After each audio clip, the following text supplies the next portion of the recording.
Gaza city Gaza میں اسرائیلی فوج اور حماس کے عسکریت پسندوں کے درمیان لڑائی جاری ہے۔ حماس کے زیر انتظام غزہ کی وزارت صحت کے مطابق اس لڑائی کے سبب غزہ میں ہلاک ہونے والوں کی تعداد 17,700 سے تجاوز کر چکی ہے۔ غزہ کی وزارت صحت تاہم اپنے اعداد و شمار میں جنگجوؤں اور عام شہریوں میں فرق نہیں کرتی۔ ادھر اقوام متحدہ نے اس لڑائی کے خاتمے کا مطالبہ کیا ہے اور شہریوں کی ہلاکتوں کی بڑھتی ہوئی تعداد پر تنقید کی ہے۔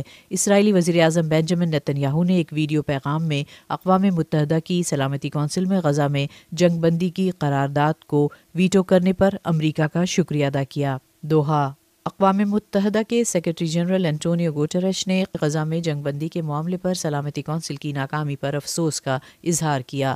ساتھ ہی انہوں نے اس تقسیم کی مذمت کی جس نے ان کے بقول اس عالمی ادارے کو مفلوج کر دیا ہے۔ قطر میں دوحہ فورم سے خطاب کرتے ہوئے گوٹریش نے کہا کہ کونسل جیو اسٹریٹجک تقسیم کی وجہ سے مفلوج ہوئی ہے اور یہ کہ 7 اکتوبر کو شروع ہونے والی اسرائیل حماس جنگ کے حل کو سخت نقصان پہنچا رہی ہے۔ یاد رہے کہ غزہ میں جنگ بندی کا مطالبہ کرنے والی قرارداد کو امریکہ کی طرف سے ویٹو کرنے کے 2 دن بعد اقوام متحدہ کے سیکرٹری جنرل نے کہا کہ تنازع پر تاخیر سے رد عمل کی وجہ سے اس ادارے کے اختیارات اور ساکھ کو شدید نقصان پہنچا ہے۔ گوٹریش کے بقول انہوں نے انسانی بنیادوں پر جنگ بندی کی اپنی اپیل کا اعادہ کیا ہے اور وہ یہ کوشش جاری رکھیں گے۔ نیو یارک آج 10 دسمبر کو دنیا بھر میں انسانی حقوق کا عالمی دن اور اقوام متحدہ کی طرف سے انسانی حقوق کے اعلامیے کی 75ویں سالگرہ منائی جا رہی ہے۔ اس موقع پر افغانستان میں موجود اقوام متحدہ کے مشن نے ایک بیان میں کہا کہ طالبان کو اپنے ملک میں انسانی حقوق کی ذمہ داریوں کو پوری طرح نبھانا چاہیے۔ 2021 میں اقتدار پر قبضہ کرنے کے بعد سے طالبان نے بنیادی حقوق کو ختم کر دیا ہے جس سے سب سے زیادہ متاثر خواتین اور لڑکیوں کی آزادی ہوئی ہے۔ افغانستان میں انسانی حقوق خاص طور پر لڑکیوں اور خواتین کو ان کے بنیادی حقوق سے محروم رکھے جانے پر طالبان حکومت کی عالمی سطح پر مذمت کی جا رہی ہے۔ انقرہ صومالیہ کے صدر کے صاحبزادے اپنے خلاف بین الاقوامی وارنٹ گرفتاری جاری ہونے کے باوجود ترکی سے فرار ہو گئے ہیں۔ ترک اخبار جمہوریت کے مطابق محمد حسن شیخ محمود کو پولیس نے ضمانت کی شرط کے بغیر ہی رہا کر دیا۔ استنبول کے میئر اکرم امام اولو نے کہا کہ مشتبہ شخص ترکی چھوڑ چکا ہے۔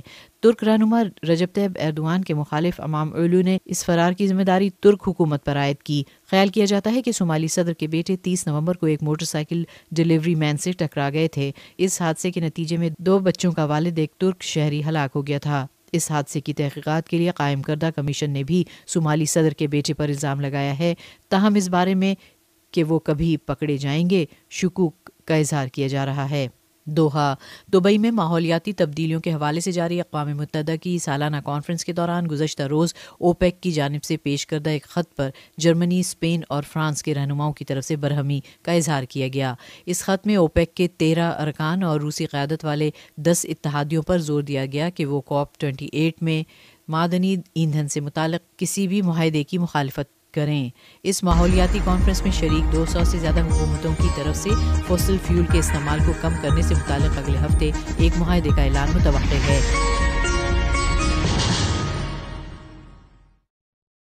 فلسطین کی اسلامی مزاحمتی تحریک حماس کے فوجی بازو الاقصام بریگیڈ نے کہا ہے کہ فلسطینی مجاہدین اور صہیونی فوجیوں کے درمیان براہ راست آمنے سامنے کی گھمسان کی جنگ ہو رہی ہے۔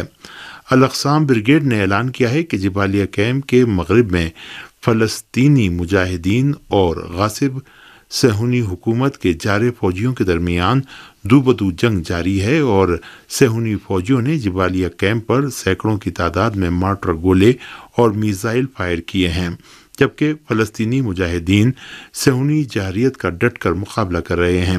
فلسطین کی اسلامی مزاحمتی تحریک حماس کے فوجی بازو الاقصام بریگیڈ نے اعلان کیا ہے کہ فلسطینی مجاہدین نے صہیونی جارحیت کا مقابلہ کرتے ہوئے غاصب صہیونی حکومت کے جارح فوجیوں کو خاصا نقصان پہنچایا ہے۔ صہیونی ذرائع نے بھی اعتراف کیا ہے کہ جبالیہ میں صہیونی فوجیوں اور فلسطین کی تحریک استقامت کے مجاہدین کے درمیان گھمسان کی جنگ ہو رہی ہے اور صہیونی فوجیوں نے اپنی شکست کو دیکھتے ہوئے مجبور ہو کر صہیونی حکومت سے مزید فوجی مدد طلب کر رکھی ہے۔ ادھر خان یونس میں بھی فلسطینی مجاہدین نے القرارہ میں صہیونی فوج کا ایک مرکاوا ٹینک تباہ کر دیا۔ یہ ایسی حالت میں ہے کہ خان یونس میں الاقصام بریگیڈ نے صہیونی فوجیوں پر شدید حملے کیے ہیں۔ طوفان الاقصی آپریشن کے 65ویں دن غزہ پٹی میں پبلک مقامات اور رہائشی مکانات پر غاصب صہیونی حکومت کے حملوں کا سلسلہ بدستور جاری ہے۔ المیادین کی رپورٹ کے مطابق صہیونیوں نے اتوار کے روز غزہ پٹی میں واقع البریج، المغازی اور دیر البلح کیمپوں پر شدید بمباری اور گولہ باری کی۔ البریج کیمپ کے رہائشی علاقے پر کی جانے والی بمباری میں کم از کم 7 فلسطینی شہید اور متعدد زخمی ہو گئے۔ صہیونی جنگی طیاروں نے النصیرات کیمپ میں فلسطینی عوام کے مکانات پر بمباری کی، جس کے نتیجے میں 3 فلسطینی شہید اور متعدد زخمی ہو گئے۔ دوسری جانب صہیونی فوج کی کشتیوں نے غزہ پٹی کے ساحلوں سے رفح شہر پر گولیاں برسائیں۔ شہاب خبر رساں ایجنسی نے کہا ہے کہ صہیونی جنگی طیاروں نے النصیرات کیمپ میں واقع مسجد الدعوہ کے قریب زرعی زمینوں پر بمباری کی، جبکہ صہیونی حکومت کے توپ خانے نے الشجاعیہ اور الزیتون محلوں پر گولہ باری کی۔ الجزیرہ ٹی وی چینل نے بھی رپورٹ دی ہے کہ المغازی کیمپ میں ایک گھر پر غاصب صہیونیوں کے جنگی طیاروں کے حملے میں کم از کم 6 فلسطینی شہید اور متعدد زخمی ہو گئے۔ فلسطین کی تحریک استقامت حماس نے ایک بیان میں ایک صہیونی فوجی قیدی کو رہا کرانے میں اسرائیلی فوج کی ناکام کوشش کی طرف اشارہ کرتے ہوئے کہا ہے کہ غاصب صہیونی حکومت صہیونی قیدیوں کی جان کے تحفظ کو کوئی اہمیت نہیں دیتی۔ فلسطین کی اسلامی مزاحمتی تحریک حماس نے ایک بیان میں کہا ہے کہ الاقصام بریگیڈ نے ایک صہیونی قیدی تک پہنچنے کے لیے دہشت گرد صہیونی فوجیوں کی کوشش کو ناکام بنا دیا اور اسے سخت ہزیمت اور خاصا جانی نقصان اٹھانا پڑا۔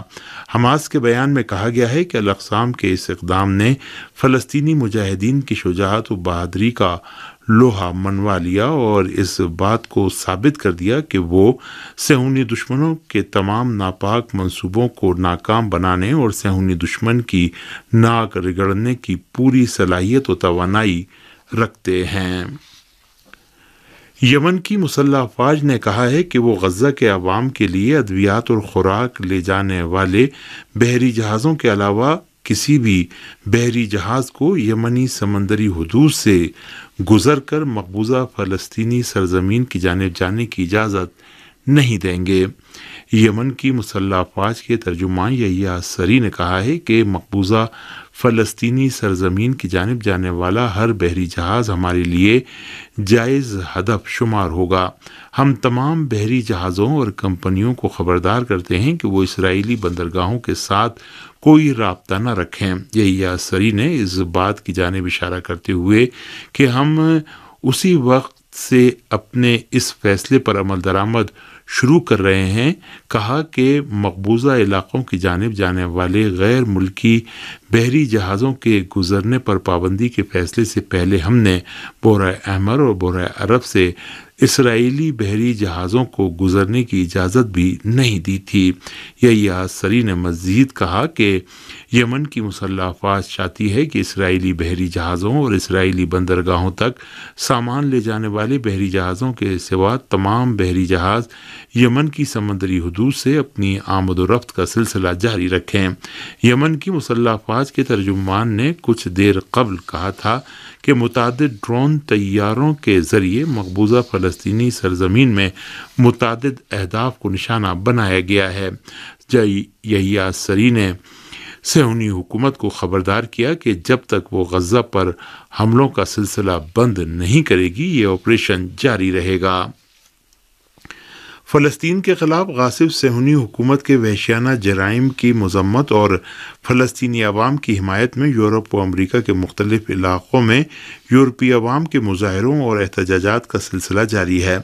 فلسطین کے حامیوں اور طرفداروں نے نیو یارک کے کلین میں فلسطینی پرچم اور فلسطین کی حمایت میں درج نعروں کے بڑے بڑے بورڈ لگائے اور غزہ میں فوری جنگ بندی کا مطالبہ کیا۔ فلسطین کے حامیوں نے شکاگو میں فلسطین کی حمایت میں کار ریلی نکالی، جس میں لوگوں نے کاروں پر فلسطینی پرچم لگائے اور فلسطینیوں سے اپنی یکجہتی کا اعلان کیا۔